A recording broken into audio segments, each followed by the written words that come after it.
Focus isn't just a skill. It's a decision you make moment by moment. And in today's world, the ability to protect your attention is one of the most powerful forms of self-respect.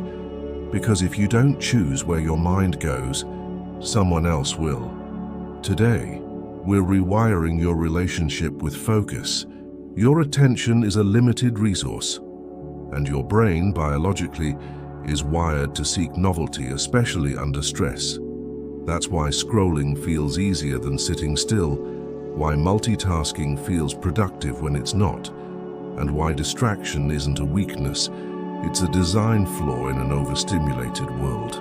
Every time you check your phone during a task, you're training your brain to tolerate interruption. You're rewarding the neural loop that says, boredom equals escape. But the cost is steep. Research shows it can take up to 23 minutes to refocus after a single distraction. That's not just time lost, that's life lost. Focus isn't about intensity, it's about depth. It's about your ability to stay with a single thought, task, or emotion, even when it's uncomfortable.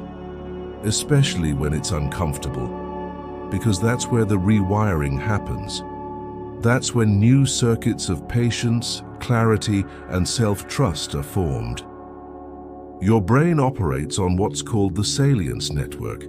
It decides what's important by what you pay attention to most often. If your attention is split, shallow, and constantly reactive, your brain starts to expect that pace.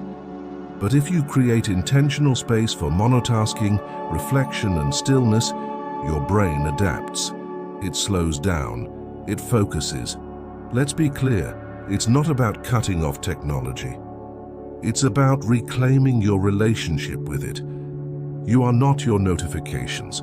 You are not your unread messages. And you do not owe your attention to anything that depletes your presence or peace. Try this.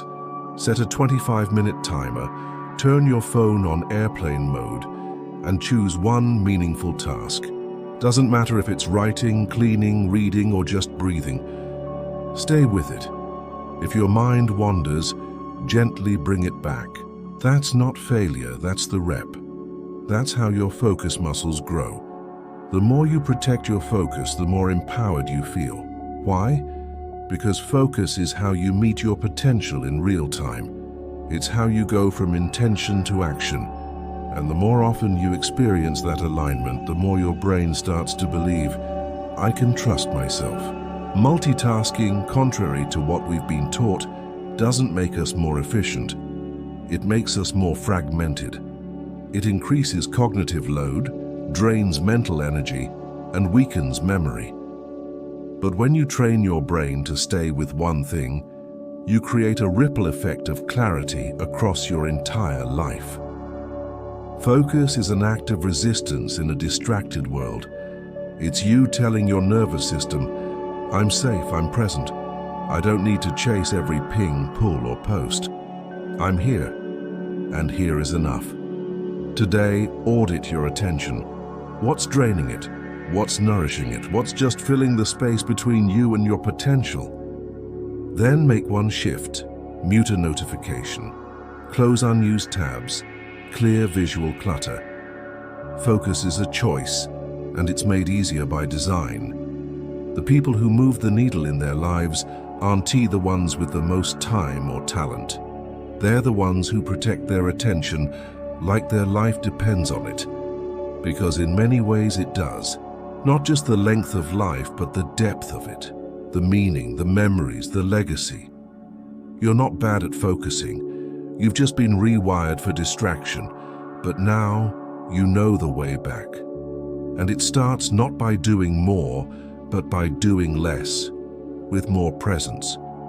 And before you go, remember, mindfulness is like a muscle. Train with care, stretch with peace, recover with patience, and show up daily. You'll be stronger when it matters most.